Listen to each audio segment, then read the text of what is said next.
Bonjour, je suis Christine de Christine Passion. Bienvenue sur ma chaîne. Et si on faisait ça simple aujourd'hui, si on mettait un peu de couleur dans nos vies?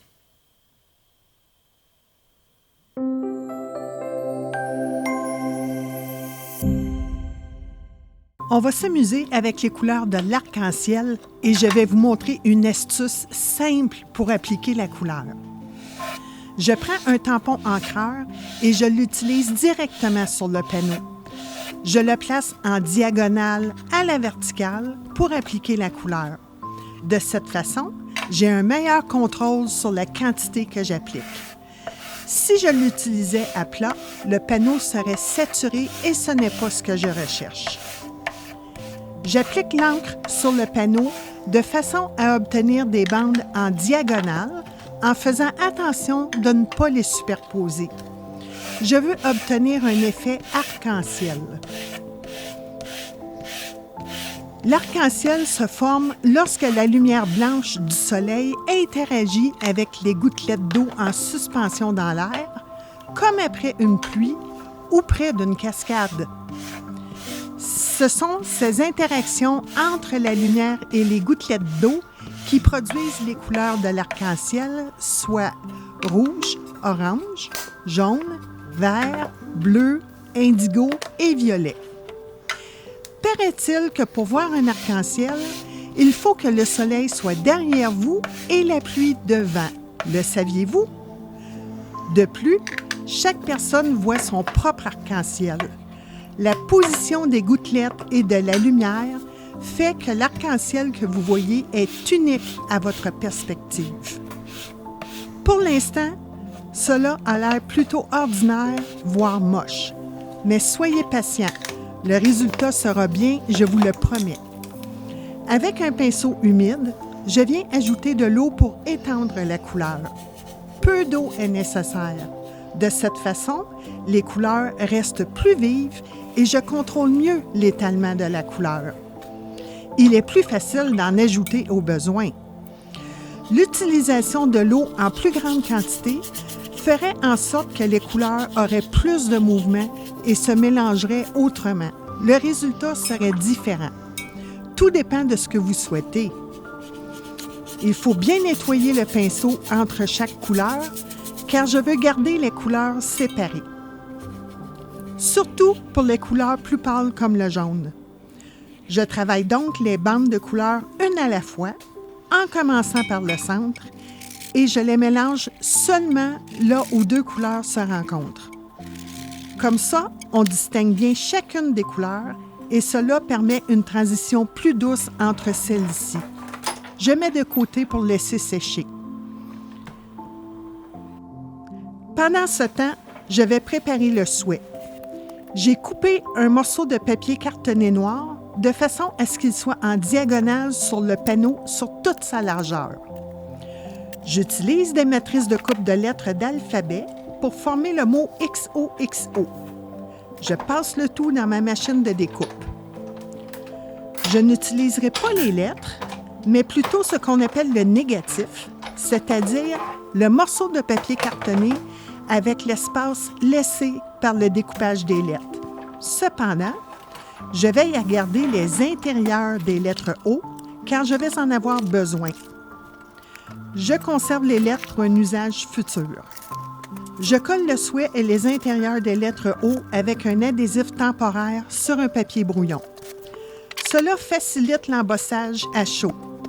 J'applique de l'encre Versamark, puis de la poudre à embosser noire.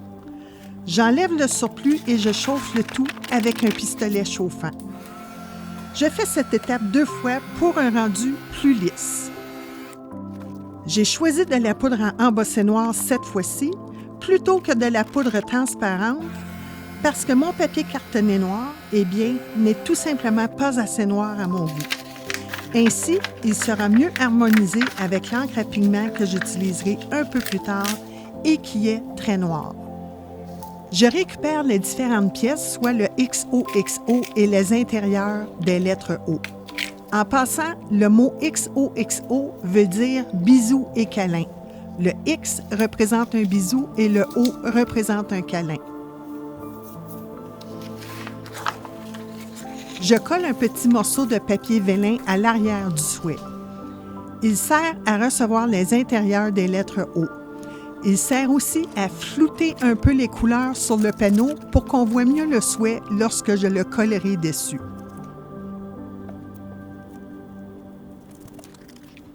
À l'aide de ma Better Press, je vais imprimer une plaque avec un motif conçu spécialement pour cet outil sur le panneau.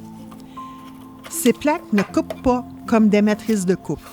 Elles font une impression en laissant un léger renfoncement dans le papier cartonné. Comme vous pouvez le voir, j'ai mis du ruban adhésif sur la base grise de la Better Press. Comme il y a un petit jeu, je vais éviter que cette base grise bouge dans son socle, au cas où j'aurais besoin de faire une deuxième impression. Je fixe le panneau avec du ruban adhésif temporaire sur la plaque transparente. Ensuite, je place la plaque avec le motif sur la base grise qui est magnétique. Cela va éviter que la plaque bouge pendant l'impression. Autant pour le panneau que pour la plaque, je me sers des guides sur l'outil pour bien les positionner. J'applique de l'encre à pigment noir sur la plaque. En faisant légèrement tourner le tampon encreur en l'appliquant, j'obtiens une meilleure couverture d'encre et c'est plus rapide qu'en tapotant, comme on a l'habitude de le faire avec des tampons. On voit bien le motif qui sera imprimé et pressé sur le panneau. Je m'assure qu'il y a une couche d'encre uniforme partout.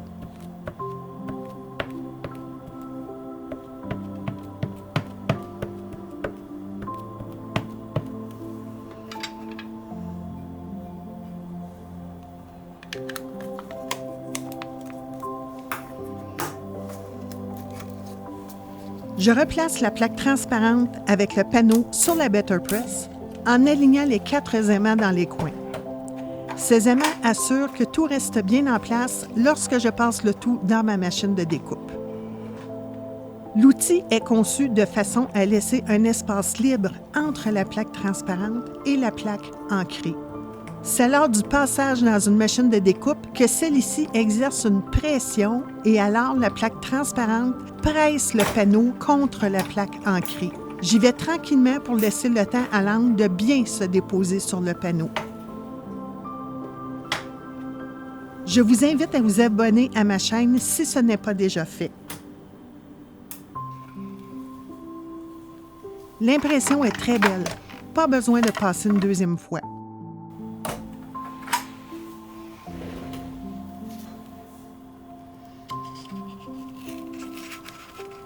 Je récupère le panneau avec précaution. Je pense que mon adhésif temporaire était trop fort. J'ai presque déchiré le panneau en le retirant. Mais rien de grave, ce sera facile à réparer et cela ne laissera aucune trace.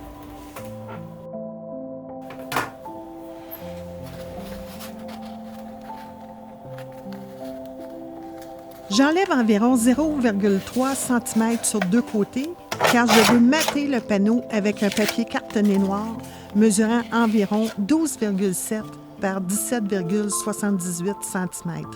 Mater est un mot emprunté de l'anglais. C'est un peu comme utiliser un passe-partout, mais on colle le panneau dessus et non l'inverse.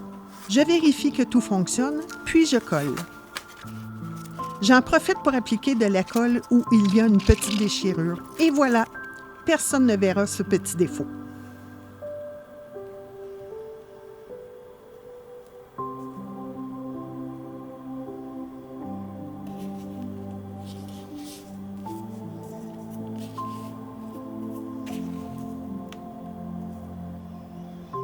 Je colle ensuite le souhait en faisant attention de ne pas mettre de colle sur les parties exposées du papier vélin, car les tresses de colle restent apparentes sur du papier vélin.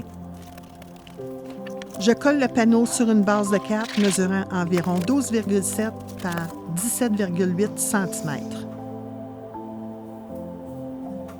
Pour la touche finale, j'applique du glossy accent sur une variété de cœurs sur le panneau.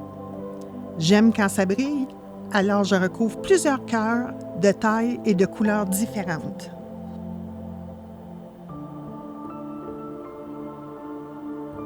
Le Glossy Accent est un médium transparent et auto-durcissant.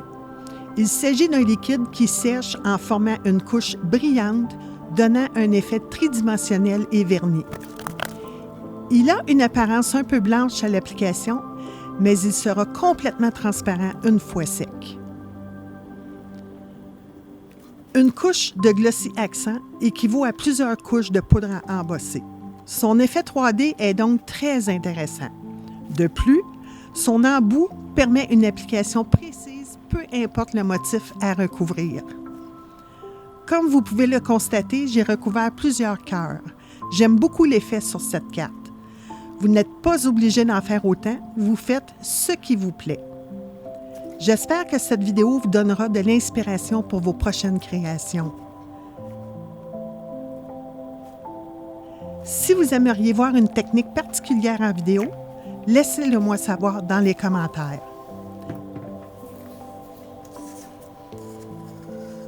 Voilà, la carte est terminée et je vous dis à la prochaine!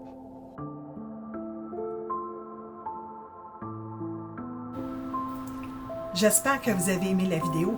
Ici, je vous propose 4 autres vidéos. Bon visionnement!